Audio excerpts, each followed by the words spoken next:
नमस्कार मित्रों, मैं दुर्गा प्रसाद मिश्र कादंबरी कथामुख की इस कक्षा में आप लोगों का स्वागत करता हूं। हम लोगों ने चांडाल कन्या के वर्णन के अंतर्गत कुछ अंश को देख लिया था। पल्लव भंगानि निधाय संचरन्तीम यहाँ तक, ठीक है। अब इसमें है आपिंजरेण उत्सर्पिणा नूपुरमणीनां प्रभाजालेन रंजित शरीरतया पावकेनीव भगवता रूपे एव पक्षपातिना प्रजापतिम अप्रमाणीकुर्वता जाति संशोधनार्थम आलिंगित देहाम चांडाल कन्याम ददर्श। ठीक है, राजा ने चांडाल कन्या को देखा तो कह रहे हैं कि उसका वर्णन कर रहे हैं आपिंजरेण। आ मतलब होता है थोड़ा, कई बार बता चुका हूं। पिंजर, पिंजर मतलब होता है थोड़ा जो पीला और लाल हो, ठीक है, थोड़ा पीत प्लस रक्त। तो आ मतलब थोड़ा जो पिंजर वर्ण का, पीत रक्त वर्ण वाला क्या, तो कहते हैं प्रभाजाल। प्रभाजाल यानी कि किरणों का समूह, किरण समूह। और वो कैसा है तो उत्सर्पिणा। उत्सर्पिणा का मतलब है ऊपर की तरफ जा रहा है, ऊपर उठ रहा, ऊपर उठता हुआ। किसका प्रभाजाल है तो कहते हैं नूपुर मणि नाम। ठीक है, जो नूपुर माने पैरों में पहना जाने वाला जो आभूषण, तो नूपुर की जो मणियां हैं, नूपुर की जो मणियां हैं, उन मणियों में, मणियों से निकलने वाला या मणियों का जो प्रभाजाल है, ठीक है, वो प्रभाजाल उत्सर्पिणा यानी ऊपर की ओर उठ रहा है, और आप इंजर यानी थोड़ा सा पीत रक्त वर्ण का है। उससे रंजित, रंजित हो गया है शरीर जिसका। ठीक है, रंजित यानी शोभित, शोभित शरीर वाली होने से।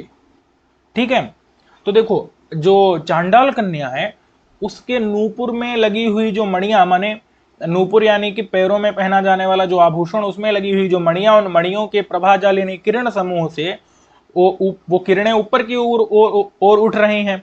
तो वो उत्सर्पिणा यानी कि ऊपर की ओर उठ रही हैं क्या, प्रभाजाल यानी किरणों का समूह।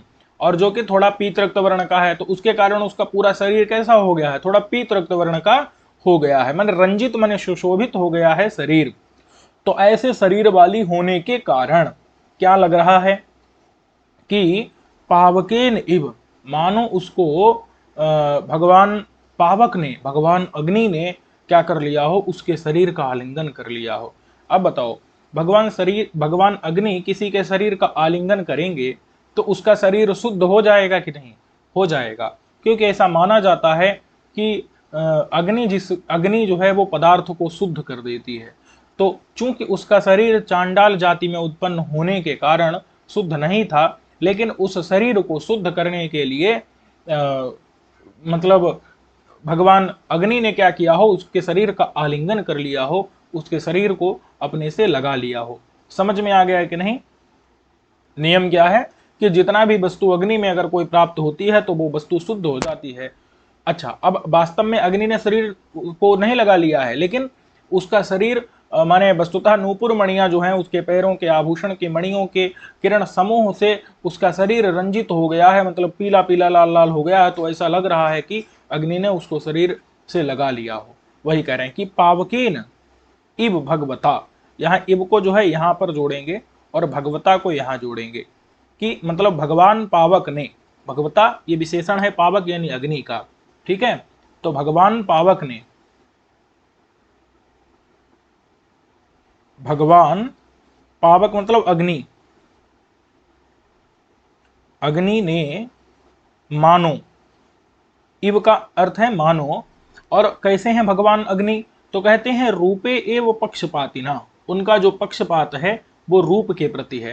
का इसका मतलब क्या है कि अग्नि ने उसको अपने इसलिए मतलब आलिंगन किया है क्योंकि अग्नि ने देखा कि इसका रूप माने अत्यंत सौंदर्य युक्त है, ये बहुत ज्यादा रूप वाली चांडाल कन्या है। ठीक है, लेकिन प्रजापति ने, ब्रह्मा ने जब इसको बनाया था तो अत्यंत रूपवती बनाने के बाद भी इसको चांडाल जाति में उत्पन्न कर दिया, यानी कि अछूत जाति में अस्पृश्य जाति में इसको उत्पन्न कर दिया। ठीक है, तो मैं इसकी जाति को मैं इसको शुद्ध कर दूंगा। इसलिए उनका पक्षपात रूप के प्रति है, प्रजापति के प्रति नहीं है। ब्रह्मा के प्रति उनका पक्षपात नहीं है, उनका पक्षपात रूप के प्रति है। चूंकि ये इतनी रूपवती है इसलिए मैं इसको शुद्ध कर दूंगा। माने चांडाल जाति में उत्पन्न जो होने से दोष हुआ है उस दोष को मैं दूर कर दूंगा और अस्पृश्यता इसकी नष्ट कर दूंगा, इसका जो अछूतपन है उसको मैं नष्ट कर दूंगा। तो इसीलिए क्या है, भगवान जो अग्नि है वो रूपे एवं पक्षपातिना, रूप के प्रति, रूपे मतलब रूप के प्रति, एव माने ही, रूप के प्रति ही जो पक्षपाती हैं। समझ में आया कि नहीं? तो ऐसे रूप के प्रति जो पक्षपाती भगवान अग्नि हैं, उन्होंने प्रजापतिम अप्रमाणी कुर्बता, ब्रह्मा को भी अप्रमाणी कुर्बता, मतलब ब्रह्मा को भी क्या बना दिया, अप्रमाण कर दिया, कि ब्रह्मा ने जो काम किया था उसको भी वो बदल देंगे। तो ब्रह्मा अप्रमाण हो जाएंगे कि नहीं? देखो, प्रमाण मतलब है जब जो ब्रह्मा ने किया वो वैसा का वैसा ही बना रहे, तो ब्रह्मा प्रमाण रहे। लेकिन ब्रह्मा के कार्य को भी बदल देने की सामर्थ्य है अग्नि के अंदर, क्योंकि ब्रह्मा ने भले ही उसको अशुद्ध निर्माण किया लेकिन अग्नि अपने स्पर्श से शुद्ध कर देता है। तो इसलिए प्रजापति को यानी ब्रह्मा को भी अप्रमाणी कुर्बता मने अप्रमाण करते हुए, ब्रह्मा की निर्मित वस्तु में भी परिवर्तन करते हुए। ठीक है, ऐसे भगवान का मतलब है सामर्थ्यशाली, ऐसे महात्म्य वाले पावकेन यानी अग्नि ने, इव माने मानो, जाति संशोधनार्थम, उसके जाति मतलब चांडाल जाति के संशोधन करने के लिए, यानी शुद्ध करने के लिए, अर्थम मतलब के लिए, जाति को संशोधन यानी शुद्ध करने के लिए, आलिंगित देहाम, आलिंगन कर लिया है देह का, माने उसके देह को अपने से लगा लिया है। समझ में आया कि नहीं? वस्तुतः वहां पर ऐसा नहीं है कि अग्नि ने लगा लिया है, लेकिन वस्तुतः तो उसके नूपुर मणियों की जो प्रभाजाल है, किरण समूह है, वो आपिंजर मने थोड़ा पीत रक्त वर्ण का है, तो उससे रंजित मने शोभित शरीर वाली है। तो तात्पर्य यह है कि उसके किरणों के समूह चूंकि उसके शरीर में लग रहा है, तो उन किरणों के समूह के लगने से ऐसा लग रहा है कि उसको आग ने अपने माने घेर लिया हो। किरणों के समूह ने घेरा है लेकिन लग रहा है कि आग ने घेर लिया हो। क्यों? क्योंकि उसके जाति को शुद्ध करने के लिए आलिंगित कर लिया हो, आलिंगन कर लिया हो देह का। बात समझ में आ गई कि नहीं?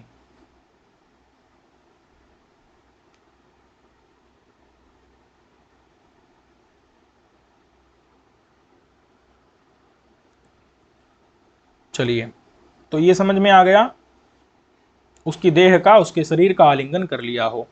अच्छा, और बता रहे हैं कि अनंग वारण शिरो नक्षत्र मालायमानेन रोमराजी लताल बालकेन रसना मेखला, रसना अर्थात मेखला, कहीं कहीं पर मेखला पाठ भी हो सकता है, तो दामना परिगत जघनाम। ठीक है, जो उसका जघन है वो जो है मेखला रूपी दाम यानी कि रस्सी से परिगत माने लिपटा हुआ है। ठीक है, अब देखो, कहते हैं कि अनंग वारण शिरो नक्षत्र मालाय माने न, अनंग रूपी जो वारण, ठीक है, अनंग मतलब क्या होता है? काम। अनंग क्यों हुआ? क्योंकि भगवान शंकर ने उसके शरीर को क्या कर दिया था?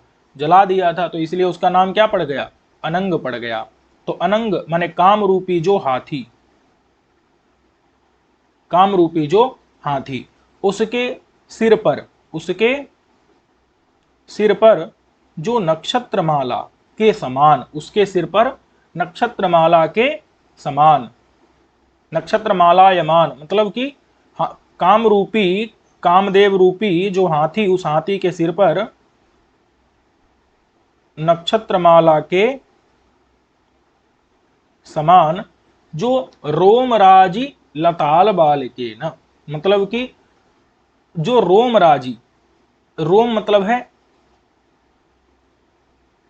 जो रोमा की जो राजी, राजी मतलब होता है समूह, पंक्ति। ठीक है, रोओं की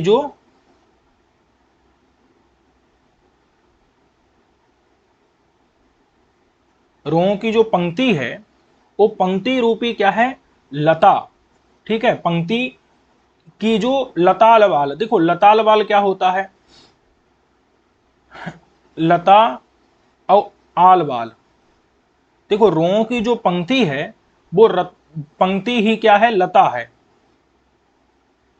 और लता का जो आल वाल होता है, आल वाल मतलब कहते हैं क्यारी।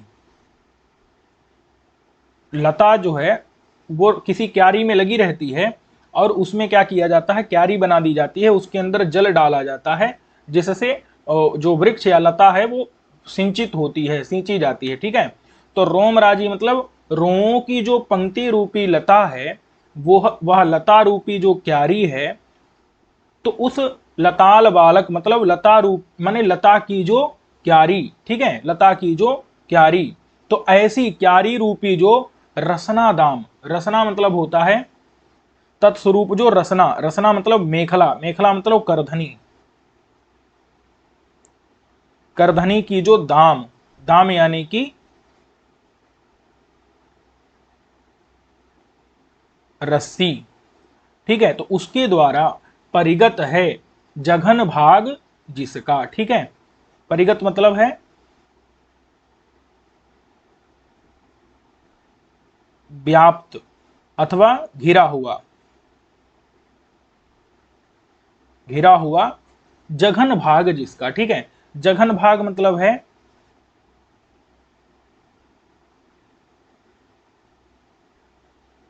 कमर का हिस्सा जिसका। देखो अब थोड़ा समझना पड़ेगा यहां पर, जो यहां पर कमल का माने कमर का जो हिस्सा है वो किससे घिरा हुआ है, करधनी की रस्सी से घिरा हुआ है। अब आपको पता है कि कमर में पहनी जाती है ना करधनी, कमर में करधनी पहनी जाती है, तो करधनी की रस्सी से घिरा हुआ है। ठीक है, लेकिन वो जो करधनी की रस्सी है वो वास्तव में वहां पर मतलब करधनी नहीं बता रहे हैं, अभी तो क्या है, रुओं की पंक्ति की जो लता रूपी क्यारी, वो क्यारी रूपी करधनी है वहां पर। यानी कि जो करधनी है, उस करधनी, वो करधनी वास्तव में क्या है, वहां पर रोओं की पंक्ति है, मतलब जो उसके रोए निकले हुए हैं। और वो रोए कैसे हैं, तो काम रूपी हाथी के सिर पर नक्षत्रों की माला के समान है।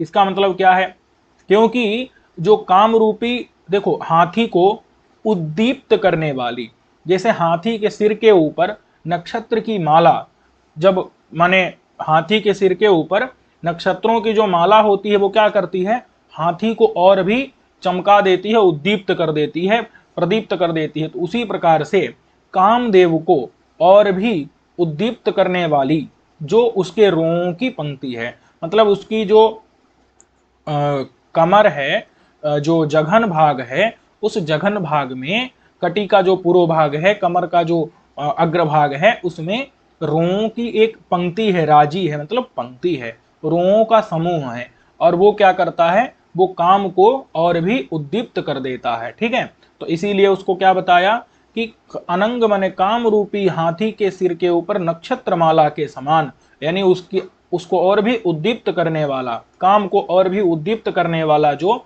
रुओं की पंक्ति रूपी जो लता है, रुओं की पंक्ति रूपी लता की क्यारी के समान जो रसना यानी कि करधनी, कहीं रसना पाठ होगा कहीं मेखला, तो ऐसी करधनी की जो रस्सी, उससे परिगत माने घिरा हुआ है कमर का हिस्सा जिसका। ठीक है, तो ये समझ में आ गया, परिगत यानी कि व्याप्त ने घिरा हुआ है, जघन माने कमर वाला हिस्सा जिसका, किससे घिरा हुआ है, तो करधनी की रस्सी से घिरा हुआ है। और वो करधनी की जो रस्सी है वो कैसी है, तो वो रोओं की पंक्ति रूपी जो लता है, उस लता की वो क्यारी स्वरूप है। ठीक है, अच्छा, और चूंकि इसको काम रूपी हाथी के सिर के ऊपर नक्षत्रमाला के समान क्यों कहा, इसलिए कहा क्योंकि जिस प्रकार से हाथी के सिर पर नक्षत्रमाला उसको क्या करती है, और भी उसको माने उद्दीप्त करती है, उसी प्रकार से काम को भी और उद्दीप्त करने वाली है रोमों की पंक्ति। ठीक है, तो इतना स्पष्ट हो गया। चलिए अब कह रहे हैं कि अति स्थूल मुक्ताफल घटितेन शुचिनाहारेण गंगा स्रोतसा इव कालिंदी शंकया कृतकंठ ग्रहाम। उसने अत्यंत स्थूल, स्थूल जो मुक्ताफल, मुक्ताफल मतलब मोती, और उनसे घटित, घटित माने बना हुआ, घटित माने बना हुआ, अति स्थूल मतलब अत्यंत जो स्थूल माने बड़े बड़े, बहुत जो बड़े बड़े क्या हैं, मोती, मुक्ताफल मोती, उनसे घटित माने बना हुआ, जो सूची मतलब पवित्र हार, ठीक है, पवित्र जो मोतियों की हार मतलब माला। समझ में आ गया कि नहीं? तो बहुत बड़े बड़े स्थूल माने अति माने अत्यंत स्थूल बड़े बड़े जो मुक्ताफल माने मोती, उनसे घटित माने बना हुआ जो सूची यानी कि पवित्र हार है, उस हार के द्वारा हार उसने पहना हुआ है, हार पहना हुआ है। ठीक है, तो कैसा लग रहा है? कृत, कृत माने किया है, कंठक ग्रह, कंठ को ग्रहण जिसने, कृत माने किया, कंठक ग्रह माने गले को ग्रहण किया, गले का ग्रहण जिसके।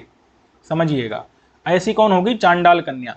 तो देखो, अत्यंत स्थूल माने बहुत बड़े बड़े मोती के, जो मुक्ताफल माने मोती के, घटित माने बने हुए, सूचना माने पवित्र हारेण हार के द्वारा, कृत माने किया गया है, कंठक ग्रह माने गले का ग्रहण जिसका। ठीक है, तो जिसके गले का ग्रहण कर लिया गया है, किसके द्वारा? हार के द्वारा। इतना समझ आ गया कि नहीं? जिसके यानी कि चांडाल कन्या के हार के द्वारा माने चांडाल कन्या के कंठ का ग्रह यानी कि ग्रहण कृत माने कर लिया गया है, किसके द्वारा? हार के द्वारा। हार कैसा है? पवित्र है। और कैसा है? अत्यंत स्थूल माने बड़े बड़े मुक्ताफल माने मोतियों से घटित माने बना हुआ है। ठीक है, अच्छा, ये तो वास्तविक स्थिति है, लेकिन ऐसा लग रहा है कि उसका जो गला है ना, वो अब चूंकि चांडाल कन्या कृष्ण वर्ण की है, तो उसका गला भी कैसा है? काला होगा। तो उसके गले को कालिंदी समझ करके, कालिंदी समझ करके, कालिंदी माने यमुना, संकया मतलब समझ के, समझ के, कालिंदी यानी यमुना, संकया माने समझ करके, गंगा स्रोत सा माने गंगा के प्रवाह ने मानो। समझ में आया कि नहीं? ऐसा लग रहा है कि गंगा स्रोतसा माने गंगा के स्रोतस कहते हैं, स्रोता माने प्रवाह, ने मानो कालिंदी शंकया यमुना समझ करके, कृत माने कर लिया हो, कंठक ग्रह मतलब गले का ग्रहण जिसका। समझ आ गया कि नहीं? ऐसा लग रहा है जैसे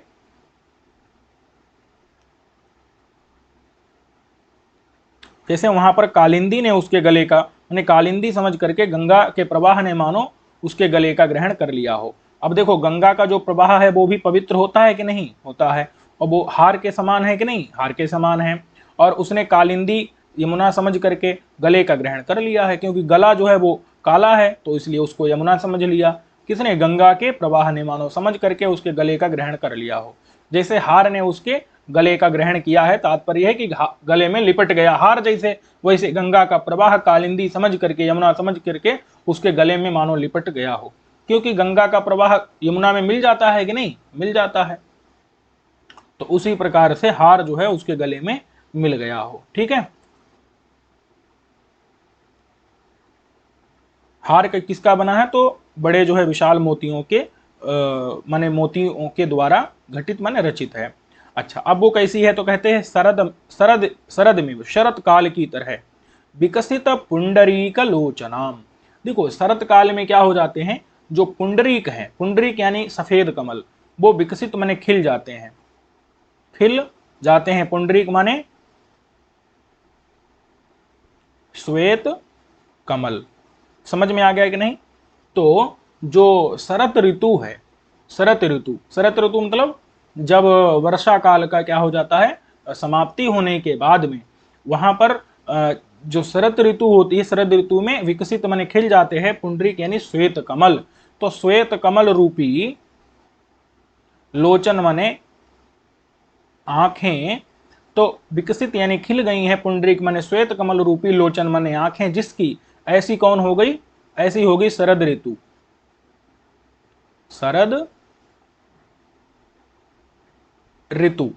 और उसकी तरह है कि तरह, शरद ऋतु की तरह कौन है? चांडाल कन्या। क्योंकि उसके भी लोचन माने आंखें कैसी हैं? विकसित माने खिले हुए पुंडरीक मतलब श्वेत कमल की तरह हैं। क्या कहेंगे हम? कि विकसित माने श्वेत कमल माने विकसित माने खिले हुए, पुंडरीक माने श्वेत कमल की तरह लोचन है जिसके, आंखें हैं जिसकी, ऐसी होगी चांडाल कन्या। और विकसित माने खिले हुए, पुंडरीक माने श्वेत कमल रूपी लोचन है जिसके, आंखें हैं जिसके, ऐसी हो गई शरद ऋतु। ठीक है, तो इतना स्पष्ट हो गया कि नहीं? शरद शरद मिब माने शरद ऋतु की तरह है चांडाल कन्या। क्यों है? क्योंकि शरद ऋतु कैसी है? तो विकसित माने खिले हुए, पुंडरीक माने श्वेत कमल रूपी लोचन है, आंखें हैं जिसकी। ठीक है, जैसे शरद एक स्त्री है, शरद ऋतु क्या एक स्त्री है, तो उसकी जो लोचन माने आंखें हैं वो क्या है, खिले हुए पुंडरीक हैं। और चांडाल कन्या जो है उसके आंखें खिले हुए कमल थोड़े हैं, अपितु तो खिले हुए, विकसित माने खिले हुए, पुंडरीक माने श्वेत कमल के समान हैं आंखें जिसकी, ऐसी कौन हो गई, चांडाल कन्या। कितना स्पष्ट हो गया। अब कहते हैं प्रावृषमिव, प्रावृष कहते हैं वर्षा काल को, वर्षा काल की तरह है। ठीक है, देखो ये रूपी किस में घटेगा, ये शरद काल में, और की तरह इव, इव किस में घटेगा, विकसित पुंडरी की तरह लोचन है जिसके, आंखें हैं जिसकी, ऐसे घटेगा चांडाल कन्या में। ठीक है, थोड़ा सा बस यहाँ पर इव और एव, यहाँ रूपी में एव लगा देते हैं और समान में इव लगा देते हैं, और रूपी लगाएंगे तो शरद में घट जाएगा, इव लगाएंगे तो चांडाल कन्या में, यही विशेषण घट जाएगा। प्रावृषमिव माने वर्षा काल की तरह, वर्षा काल की तरह है कौन, चांडाल कन्या। अब कैसे है वर्षा काल की तरह, तो देखना पड़ेगा भाई। घन केश जालाम, देखो घन मतलब है घने, केश जाल मतलब बालों का समूह, बाल समूह, समझ में आ गया कि नहीं, माने घने घने बालों का समूह है जिसमें, ऐसी कौन है, चांडाल कन्या। और घन मतलब है मेघ, मेघ रूपी, मेघ रूपी केश जाल मतलब बाल का समूह। अब बताओ, जब मेघ रूपी, घन मतलब मेघ भी होता है, तो घन माने मेघ रूपी जो बाल के समूह हैं, तो वो कौन हो जाएगा, वो प्रावृष हो जाएगा, माने वर्षा काल। और अगर घन माने घने घने केश जाल मतलब बालों का समूह है जिसके पास, ऐसी हो जाएगी चांडाल कन्या। समझ आ गया कि नहीं। घन माने मेघ रूपी, केश जाल माने बालों का समूह है जिसके पास, ऐसा हो जाएगा वर्षा काल, प्रावृष वर्षा ऋतु। और घन केश, घन माने घने केश माने बालों का, जाल माने समूह है, तो ऐसी हो जाएगी चांडाल कन्या। घट गया दोनों में। चलिए अब कहते हैं मलय मेखलामिव चंदन पल्लवावतंसाम। देखो जैसे मलय एक पर्वत है, और मलय पर्वत पर क्या माना जाता है, चंदन के वृक्ष माने गए हैं। चंदन के पत्ते कहाँ मिलेंगे आपको, मलय पर्वत पर मिलेंगे। तो चंदन के पल्लव यानी जो पत्ते हैं, अब चंदन के वृक्ष रहेंगे बहुत बड़े बड़े, तो चंदन के पत्ते भी तो रहेंगे कि नहीं। तो मलय पर्वत ने अपने, देखो पर्वत होता है, पर्वत तो पर्वत का एक मध्य भाग होता है। ठीक है, जैसे मैं थोड़ी देर के लिए ये पर्वत मान लिया, तो इस पर्वत का ये क्या होगा, मध्य भाग होगा। ठीक है, ऐसा पर्वत नहीं होता, लेकिन मान करके चलिए अगर इस रूप में बनाए, तो एक पर्वत का क्या होगा, मध्य भाग होगा। उस मध्य भाग को क्या कहते हैं, मेखला कहते हैं। क्या कहते हैं, मेखला। और आपको पता होगा कि मेखला माने करधनी भी होता है, तो करधनी कहाँ पहनते हैं, कमर में पहनते हैं। कमर क्या है, शरीर का मध्य भाग होता है। ठीक है, तो मलय, मलय माने मलय पर्वत, मलय, मलय पर्वत की जो मेखला, मेखला माने मध्य भाग, मध्य भाग। तो पर्वत का जो मध्य भाग है, मध्य भाग में करधनी के स्वरूप, मेखला के स्वरूप कौन है, चंदन के पल्लव यानी पत्ते हैं। समझ में आ गया कि नहीं। तो मलय पर्वत का जो मध्य भाग है, उस मध्य भाग में कौन है, चंदन के पल्लव यानी पत्ते हैं। ठीक है, अच्छा अब यहां आते हैं इसके पास, चांडाल कन्या के पास। चांडाल कन्या कैसी है, उसने चंदन के पल्लव यानी पत्तों को अवतंस माने कान का आभूषण, कर्णाभूषण, समझ आ गया कि नहीं। चंदन के पल्लव यानी पत्तों को अवतंस माने कर्णाभूषण बना लिया है जिसने, ऐसी कौन हो गई, चांडाल कन्या। और चंदन के पल्लवों को अवतंस, अब देखो यहां पर जो है चंदन के जो पत्ते हैं उनको मलय पर्वत के वो मेखला माने मध्य भाग में है। बात समझ में है कि नहीं। तो जैसे मलय पर्वत की जो, मलय पर्वत का जो मेखला माने मध्य भाग है, उस मध्य भाग, वो मध्य भाग किसके द्वारा सुशोभित है, तो चंदन के पत्तों के द्वारा अवतंस माने सुशोभित है। समझ में आ गया कि नहीं। जो मलय पर्वत की जो मेखला यानी मध्य भाग है, वह मध्य भाग चंदन के पल्लव के द्वारा अवतंस, अवतंस मतलब भूषित, चंदन के पत्ते क्या हैं, अब यहाँ पर देखो मलय पर्वत के लिए कर्णाभूषण का प्रयोग थोड़े होगा, तो वहां पर क्या होगा, आभूषण है, चंदन के पल्लव जो है पत्ते हैं वो आभूषण है, अवतंस है, आभूषण है जिसके, ऐसा कौन हो गया, मलय पर्वत की मेखला यानी मध्य भाग। अब अगर हम चांडाल कन्या के लिए प्रयोग करेंगे तो क्या होगा, चंदन के पल्लव यानी पत्ते, अवतंस माने कर्णाभूषण है जिसके, ऐसी हो गई चांडाल कन्या। तो दोनों में घट गया कि नहीं, चंदन के पल्लव माने पत्ते, अवतंस माने भूषित या भूषण है जिसके, ऐसी हो गई मलय पर्वत की मेखला माने मध्य भाग। अब चंदन के पत्ते जो है अवतंस माने कर्णाभूषण है जिसके, ऐसी हो गई चांडाल कन्या। ठीक है, तो इसलिए मलय पर्वत के मेखला माने मध्य भाग की तरह है चांडाल कन्या। क्यों, क्योंकि दोनों में ये विशेषण घट जा रहा है। अब देखो, अब जो है इसकी नक्षत्र माला से तुलना कर रहे हैं कि नक्षत्र माला की तरह है चांडाल कन्या। नक्षत्र माला की तरह है चांडाल कन्या। क्यों, नक्षत्र माला जो होती है उसमें एक चित्रा नक्षत्र होता है, क्या होता है, चित्रा नक्षत्र होता है, एक श्रवण नक्षत्र होता है, एक श्रवण नक्षत्र होता है, भरणी एक नक्षत्र होता है।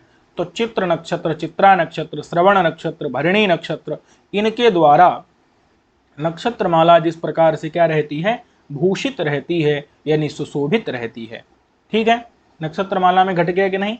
अब नक्षत्र माला की तरह क्या है, चांडाल कन्या भी है। क्यों, क्योंकि चित्र, अब देखो चित्र का मतलब है विचित्र, चित्र माने विविध प्रकार के, श्रवण यानी कि कानों के जो आभरण माने आभूषण, उनसे भूषित यानी सुशोभित है चांडाल कन्या।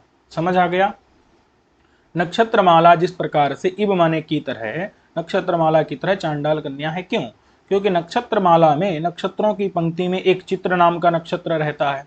क्या रहता है, चित्र नाम का नक्षत्र रहता है, एक श्रवण नाम का नक्षत्र रहता है, एक भरणी नाम का नक्षत्र रहता है।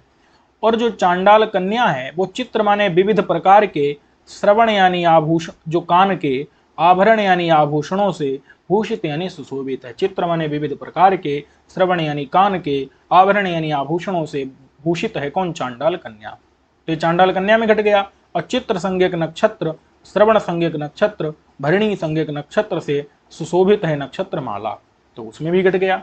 तो नक्षत्र माला की तरह यह भी चित्र श्रवणाभरण भूषिताम हो गई कि नहीं। अब कहते हैं श्रियम इव, श्री यानी कि लक्ष्मी।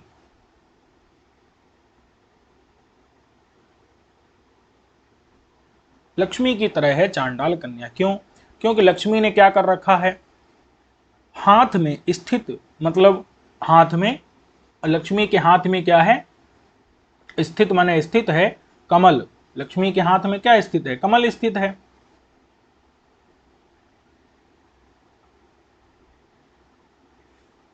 ठीक है, तो उस कमल की शोभा वाला, अथवा हाथ में स्थित है, स्थित मतलब है, विद्यमान है, क्या विद्यमान है, कमल की शोभा। क्योंकि लक्ष्मी का हाथ किस प्रकार का है।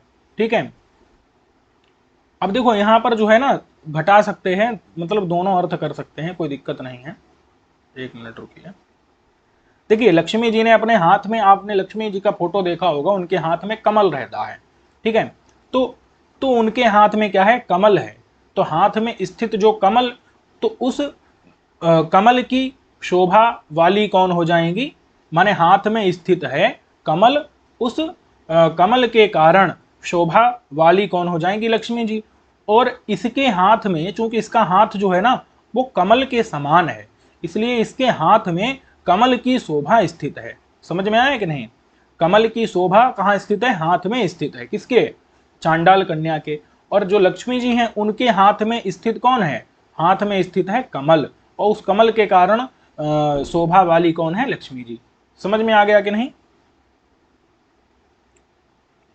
इतना स्पष्ट हुआ कि हाथ में स्थित है कमल, किसके, लक्ष्मी जी के, तो इस कारण से शोभा वाली कौन हो गई, लक्ष्मी जी।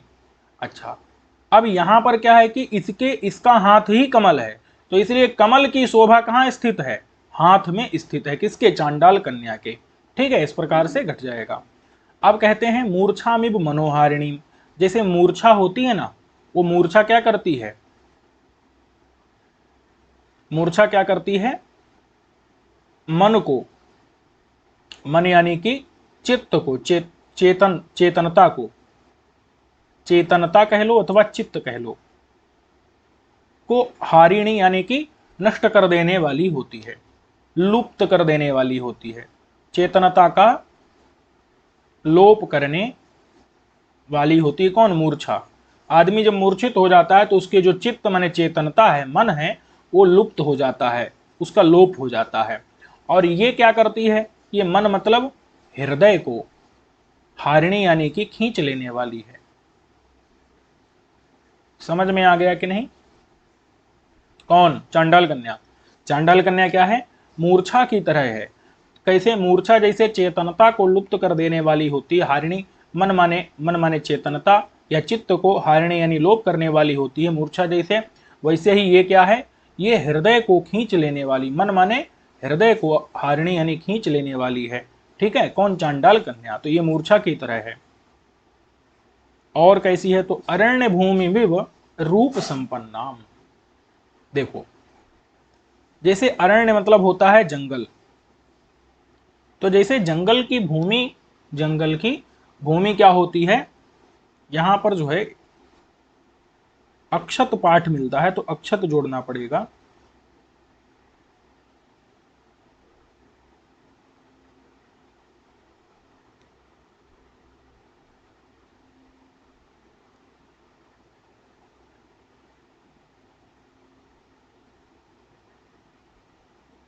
ठीक है, तो कहते हैं कि जो जंगल की भूमि जैसे होती है, जंगल की जमीन, वो जमीन की तरह क्या है? चांडाल कन्या है।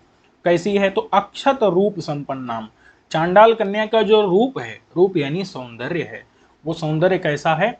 अक्षत है। अक्षत माने किसी के द्वारा भी भोगा नहीं गया है। अक्षत यानी कि किसी के द्वारा भी नहीं भोगा गया है जो रूप यानी सौंदर्य, लावण्य, ऐसे लावण्य से, सौंदर्य से संपन्न माने युक्त है। कौन? चांडाल कन्या। अब जंगल की जो जमीन होती है, उसकी बात करें तो अक्ष, अक्ष कहते हैं रुद्राक्ष के जो तरु मतलब होता है वृक्ष, और उनसे उपसंपन्न मतलब युक्त। जैसे जंगल की जो जमीन भूमि है वो अक्ष माने रुद्राक्ष के तरु माने वृक्षों से उपसंपन्न माने युक्त होती है, वैसे ही ये क्या है? यहाँ पर अक्षत, अक्षत माने जिनका किसी के द्वारा भोग नहीं हुआ है, ऐसे रूप यानी लावण्य। अक्षत माने जिसका किसी के द्वारा क्षत माने अभी तक क्षति नहीं हुई है, जिस लावण्य की, रूप की, किसी के द्वारा जिसको भोगा नहीं गया है, ऐसे रूप से संपन्न है, लावण्य से युक्त है। कौन? चांडाल कन्या। ठीक है, जंगल की जमीन क्या है? रुद्राक्ष वृक्ष से युक्त है, तो जंगल की भूमि की तरह हो गई। अब कहते हैं दिव्य योषितम इव अकुली नाम। जैसे दिव्य, दिव्य मतलब है स्वर्गलोक की, दिव्य माने दिवलोक यानी स्वर्गलोक की, स्वर्गलोक की जो योषित माने स्त्री होती हैं, स्वर्गलोक की स्त्री कैसी होती हैं? तो अकुलीन होती हैं। अ मतलब है, अ माने नहीं, और कु मतलब होता है पृथ्वी, में लीन मतलब होता है स्थित। भाई स्वर्गलोक की जो स्त्री होंगी, योषित होंगी, वो पृथ्वी में स्थित होंगी? नहीं होंगी। तो दिव्य यानी स्वर्गलोक की योषित माने स्त्रियां इव माने जैसे पृथ्वी में स्थित नहीं होती, उसी प्रकार से यह चांडाल कन्या भी क्या है? अकुलीन है। अब यहाँ अकुलीन का मतलब, कुलीन मतलब होता है अच्छे कुल में उत्पन्न, और अकुलीन यानी कि नीच कुल में उत्पन्न। अ मतलब नीच, और कुलीन यानी कुल में उत्पन्न। ठीक है, तो कुलीन मतलब होता है अच्छे कुल में, अकुलीन यानी जो अच्छे कुल में उत्पन्न ना हो, मतलब नीच कुल में यानी कि चांडाल कुल में उत्पन्न है। समझ में आ गया कि नहीं? जैसे दिव्य यानी स्वर्गलोक की योषित माने स्त्रियां क्या होती? अकुलीन होती। अकुलीन मतलब अ माने नहीं, कु माने पृथ्वी में, लीन माने स्थित होती हैं, और ये भी अकुलीन है। अकुलीन यानी कि अच्छे कुल में उत्पन्न नहीं है। ठीक है, और कैसी है भाई? तो कहते हैं निद्रामिव लोचन ग्राहिणी। जैसे निद्रा क्या करती है? लोचन माने आंखों को ग्रहण कर ले जाती है कि नहीं? आंखों को ग्रहण कर ले जाती है। ग्रहण मतलब आंखों का माने पलक झपकना इत्यादि बंद कर देती है कि नहीं निद्रा? आंखों को बंद कर देती है, तो अब उनमें पलक वलक झपकती है? नहीं झपकती। तो जिस प्रकार से निद्रालोचन माने आंखों को ग्रहण कर लेने वाली होती है, उसी प्रकार से यह चांडाल कन्या भी अपनी सुंदरता से क्या कर रही है, सभी जितने भी कामुक लोग हैं उनके लोचन को, आंखों को ग्रहण कर ले रही, खींच ले रही है अपनी तरफ। लोगों की आंखों को खींचने वाली है, ग्रहण करने वाली, खींचने वाली है। समझ में आ गया कि नहीं? अपनी तरफ ऐसी होगी चांडाल कन्या निद्रा की तरह। अरण्य कमलिनी मिव मातंग कुल दूषिताम, जैसे अरण्य की कमलिनी होती है, अरण्य माने वन की कमलिनी होती है, जैसे वन में जो कमल होता है, तो उस वन की कमलिनी की तरह। अब बताओ, जंगल में कमलिनी होगी तो उसको हाथी आएगा, वो खा जाएगा कि नहीं? हाथी जैसे उसमें स्नान करता है ना तालाब में, बड़े बड़े तालाब में, उसी में कमलिनी होती है, तो वो क्या कही जाती है? अरण्य की, वन की कमलिनी। तो जंगल में तालाब, उस तालाब में जो कमलिनी, तो वो वन की कमलिनी हो गई। उस कमलिनी को हाथी आता है, तालाब में स्नान करता है, और जो कमलिनी रहती है उसको खा जाता है। समझ में आया कि नहीं? तो उसी प्रकार से वही अरण्य की कमलिनी की तरह मातंग, मतलब मातंग माने हाथी, और कुल मतलब होता है समूह। तो हाथी का समूह क्या कर देता है? दूषित कर देता है, दूषित कर देता है, यानी कि नष्ट कर देता है। समझ में आया कि नहीं? उसको मथ देता है, किसको? अरण्य की कमलिनी को। अच्छा, और ये भी कैसी है भैया? मातंग मतलब है चांडाल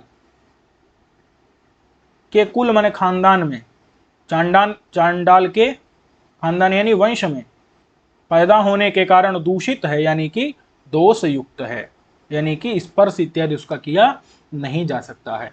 समझ में आ गया कि नहीं? निंदित है।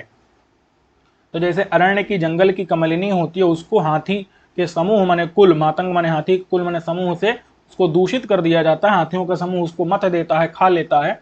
तो उसी प्रकार से ये भी मातंग यानी चांडाल के कुल माने वंश में उत्पन्न होने के कारण दूषित यानी दोषयुक्त है, निंदनीय है। ठीक है। अब कहते हैं अमूर्ताम इव स्पर्श वर्जिताम। देखो, कुछ चीजें ना अमूर्त होती हैं। अमूर्त क्या होती हैं? जैसे जैसे जिसकी कोई मूर्ति ना हो, जिसका कोई शरीर ना हो, ठीक है, वो क्या होती हैं? अमूर्त होती है। जैसे आकाश है। अब बताओ, आप आकाश को छू सकते हैं? नहीं छू सकते। जैसे काल है, समय है, उसको छू सकते हैं क्या? नहीं छू सकते। तो ये सब चीजें क्या हैं? ये अमूर्त हैं। क्या है? अमूर्त हैं। जैसे मतलब दिशाएं हैं, दिशाएं क्या हैं? अमूर्त हैं, उनको आप छू सकते हैं? नहीं छू सकते। मन है, मन को छू सकते हैं? नहीं छू सकते। तो ये सब क्या है? ये अमूर्त है। समझ में आ गया कि नहीं? तो भाई देखो, अमूर्त मतलब होता है जिसको छुआ ना जा सके, जिसका कोई भी शरीर ना हो। ठीक है। जैसे बुद्धि है, ज्ञान है किसी का, तो वो मूर्त है क्या? नहीं, वो अमूर्त है। तो जैसे अमूर्त वस्तुएं होती हैं, अमूर्त जो पदार्थ होते हैं, वो जैसे स्पर्श उनका नहीं किया जा सकता, उसी प्रकार से इस चांडाल कन्या का भी स्पर्श नहीं किया जा सकता, क्योंकि यह चांडाल कुल में उत्पन्न हुई है। तो अमूर्त समझ गए कि नहीं? जिनकी मूर्ति ना हो, ऐसी चीजों की तरह, अमूर्त की तरह स्पर्श इसका वर्जित है, स्पर्श इसका नहीं किया जा सकता है, निंदित है। क्योंकि चांडाल कुल, चांडालों का स्पर्श धर्मशास्त्रों में निषिद्ध किया गया है, उसको मना किया गया है। ठीक है। तो अमूर्त वस्तुओं की तरह यह, इसका भी स्पर्श क्या है? इसका भी स्पर्श वर्जित है। समझ में आ गया कि नहीं? स्पर्श इसका भी वर्जित है। समझ आ गया कि नहीं? जैसे अमूर्त वस्तुओं का स्पर्श वर्जित होता है, उसी प्रकार से इसका भी स्पर्श वर्जित है। अब कह रहे हैं कि जैसे आलेख्य, आलेख्य कहते हैं चित्र को। आलेख्य किसे कहते हैं? चित्र को। तो जैसे चित्र में कोई चीज हो, आलेख्य कहते हैं चित्र को। तो चित्र में गत माने स्थित।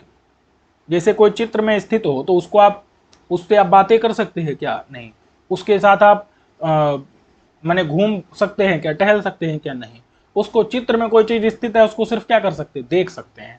उसको आप छू नहीं सकते हैं, उससे आप बातें नहीं कर सकते, उसको सुन नहीं सकते हैं। तो आलेख्य माने चित्र में स्थित जो कोई चीज होती है ना, उसको सिर्फ देख सकते हैं। वैसे ये चांडाल कन्या है। तो चित्र स्थित की तरह, आलेख्यगत माने चित्र में स्थित की तरह, दर्शन मात्र फलाम, इसको सिर्फ, इसका फल माने प्रयोजन क्या है? तो सिर्फ दर्शन, आंखों से देख लेना ही इस चांडाल कन्या से यही सिर्फ प्रयोजन सिद्ध हो सकता है। समझ में आया कि नहीं? इस चांडाल कन्या को छू नहीं सकते। क्यों? ये निंदित जाति में उत्पन्न हुई है। तो दर्शन मात्र फलाम, सिर्फ दर्शन मात्र फल है इस चांडाल कन्या का। समझ में आ गया कि नहीं? इसको छू नहीं सकते, इसका उपभोग नहीं कर सकते हैं। और मधुमास, मधु मतलब वसंत, तो वसंत महीने में कुसुम माने फूलों की क्या होती है? समृद्धि होती है। वसंत महीने में फूल खिल जाते हैं, ये पता है आपको, लेकिन उस समय पर जाति का फूल नहीं खिलता। समझ में आया कि नहीं? जाति का फूल नहीं खिलता है, क्योंकि ये कवियों का कथन है, न स्यात् जाति वसंते, वसंत में जाति पुष्प नहीं होता। जाति का पुष्प, मालती का पुष्प वसंत में वर्णित नहीं किया जाता, वसंत में नहीं खिलता है। तो उसी प्रकार से जैसे मधु यानी वसंत मास में कुसुम यानी फूलों की समृद्धि होती है कि नहीं? फूलों की समृद्धि मतलब वर्धन। मधु मास माने महीने में, कुसुम माने फूलों का, समृद्धि माने वर्धन। वर्धन तो होता है, लेकिन क्या उस समय पर जाति का फूल होता है? नहीं। अजाति, अ मतलब नहीं होती है, जाति यानी मालती का फूल, मालती का फूल उस समय नहीं होता। क्योंकि आप पढ़ेंगे तो आपको मिलेगा कि कभी संप्रदाय में ऐसा है कि न स्यात् जाति वसंते, जाति पुष्प वसंत में वर्णित नहीं किया जाता। इसी प्रकार से अजाति यानी कि जाति का फूल, मालती का फूल अ मतलब नहीं होता है। बसंत में कुसुम की समृद्धि तो होती है, वर्धन होता है मधुमास में, वसंत में, लेकिन जाति माने मालती का फूल नहीं होता। वैसे ही ये भी क्या है? अजाति है। अ मतलब निंदित लेना है यहाँ पर, निंदित जाति यानी कि चांडाल कुल में उत्पन्न हुई है। ये भी अजाति है, अजाति यानी कि निंदित जाति में, चांडाल कुल में, चांडाल जाति में उत्पन्न हुई है। समझ में आ गया कि नहीं? अनंग कुसुम चाप लेखा में, अनंग माने कामदेव का जो कुसुम का चाप है, कुसुम माने फूल का, जो चाप माने धनुष है, कामदेव का क्या है? फूल का धनुष है। तो धनुष में क्या होती है? एक डोरी होती है, मैं आपको बता चुका हूं, धनुष में एक क्या होती है? डोरी होती है। ये जो है, तो अनंग माने कामदेव का फूल का जो धनुष है पूरा, तो उसकी रेखा, डोरी। अब आप बताओ, धनुष में जो है एक तरफ तो बांस रहता है और दूसरी तरफ डोरी रहती है, डोरी तो पतली रहती है ना, उसको तो आप हाथ से पकड़ सकते हैं कि नहीं? तो वही कह रहे हैं, अनंग माने कामदेव के, कुसुम माने फूल का, जो चाप माने धनुष, उसकी रेखा, रेखा मतलब डोरी, धनुष की जो डोरी अथवा प्रत्यंचा। तो बताओ, प्रत्यंचा जो है, उस प्रत्यंचा में इव, इव मतलब के तरह, प्रत्यंचा की तरह, मुष्टिग्राह्य मध्याम, जैसे प्रत्यंचा के मध्य भाग को आप मुट्ठी से, ग्राह्य मतलब पकड़ सकते हैं, मध्य माने मध्य भाग को, प्रत्यंचा को आप क्या कर सकते हैं? उसको मध्य भाग को, उसको मुट्ठी से पकड़ सकते हैं कि नहीं? पकड़ ही सकते हैं, प्रत्यंचा तो एकदम पतली सी रहती है। उसी प्रकार से ये चांडाल कन्या का जो मध्य भाग है, यानी कि कमर के ऊपर का हिस्सा है, वो क्या है? वो पतला है, ठीक है? तो वो मुट्ठी से ग्राह्य है, मुट्ठी से उसको पकड़ा जा सकता है। कटी का जो पूर्व भाग है, इतना स्पष्ट हो गया कि नहीं? उसका जो मध्य प्रदेश है, माने कटी भाग है, कमर का हिस्सा है, वो क्या है? मुट्ठी से ग्रहण किया जा सकता है, मध्य भाग जिसका, मध्य प्रदेश, मध्य स्थान जिसका, क्योंकि वो अत्यंत कृश है, पतला है। समझ में आ गया कि नहीं? और चूंकि कुसुम की चर्चा क्यों की, फूलों की चर्चा क्यों की, तो फूलों के समान अत्यंत कोमल है और अत्यंत कृश है, ठीक है, पतला है। अच्छा, और वो कैसी है चांडाल कन्या? तो कहते हैं कि यक्ष माने यक्षों के जो अधिप यानी कि स्वामी, यक्षों के स्वामी कौन हो गए?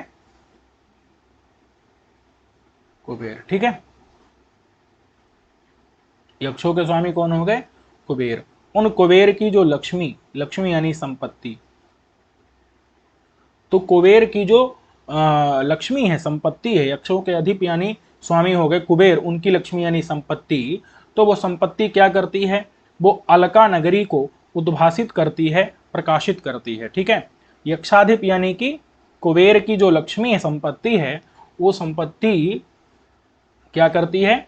कहाँ? वो अलका नगरी है ना, यक्षों की नगरी क्या है? अलका वसती ही। तो अलका नाम की जो नगरी है, उस नगरी में यक्षों, कुबेर की संपत्ति क्या होती है? अत्यंत प्रकाशित होती है कि नहीं? कुबेर की जो संपत्ति है, धन संपत्ति है, लक्ष्मी है, वह कहाँ प्रकाशित होती है? अलका में, अलका नगरी में। उद्भासित मतलब प्रकाशित। समझ में आ गया कि नहीं? अलका, अलका नगरी में, और यही अलक, अलक कर देंगे इसका अर्थ। अलक मतलब होता है बाल। समझ में आया कि नहीं? तो देखो, यक्षों के अधिप माने कुबेर की जो लक्ष्मी है वो साकुत्र प्रकाशते, तो अलकायाम, अलका नगरी में उद्भाषते बने प्रकाशित होती है कुबेर की लक्ष्मी। उसी की तरह, इव माने की तरह कौन है? चांडाल कन्या है। चांडाल कन्या भी कैसी है? तो वो भी अलकोद्भासिनी है। वो भी अलक, अलक मतलब है बाल, अलक माने बालों के द्वारा, उद्भासित मतलब चमक रही है, प्रकाशित हो रही है। क्योंकि उसके बाल इतने सुंदर हैं कि उन सुंदर बालों के द्वारा जो चांडाल कन्या है, अलक माने बालों के द्वारा, उद्भासित माने प्रकाशित हो रही है। कौन? चांडाल कन्या। और यक्ष अधिप यानी कुबेर की जो लक्ष्मी है वो अलका में उद्भासित हो रही है। तो दोनों अलकोद्भासिनी है, एक अलकों के द्वारा उद्भासित हो रही है, प्रकाशित हो रही है, एक अलका नगरी में उद्भासित हो रही है। तो इसलिए यक्षाधिप यानी कुबेर की, यक्षों के अधिप यानी स्वामी कुबेर की लक्ष्मी के समान हो गई चांडाल कन्या। अचिरोपारूढ़ यौवनाम, अचिर माने जल्दी, एक अचिर शब्द कई बार आया है। अचिर माने जल्दी ही, उपारूढ़ मतलब पाया है, यौवन यानी जवानी जिसने, ठीक है, तारुण्य जिसने, जिसने जल्दी ही तारुण्य को, यौवन को, उपारूढ़ मतलब पाया है, जो यौवन पर जल्दी ही चढ़ी है। और अतिशय रूपाकृतिम, अतिशय माने बहुत ज्यादा, रूप कहते हैं सौंदर्य को। तो अतिशय माने बहुत ज्यादा, रूप यानी सौंदर्य से युक्त, सौंदर्य युक्त, आकृति मतलब आकार, आकार माने शरीर वाली है जो। समझ में आया कि नहीं?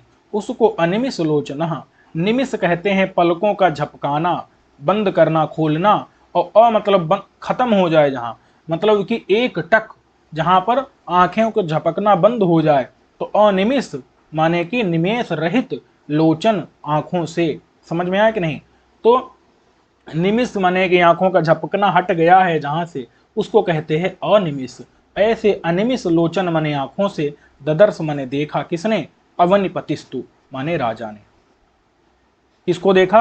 अतिशय रूप आकृतिम, अतिशय माने अत्यधिक, रूप माने सौंदर्य से युक्त, आकृति यानी आकार माने शरीर वाली उस चांडाल कन्या को ददर्श माने देखा। कैसे? अनिमिष लोचना, लोचनों से, निमिष अ मतलब गायब हो गया, लोचनों से आंखों से, निमिष यानी कि पलकों का बंद होना, झपकना, जिससे गायब हो गया। समझ में आ गया कि नहीं? तो इस प्रकार की चांडाल कन्या को देखा। ठीक है, तो इसको यहीं तक रखते हैं, अगले पाठ में मिलेंगे। सर्वेभ्यो नमो नमः।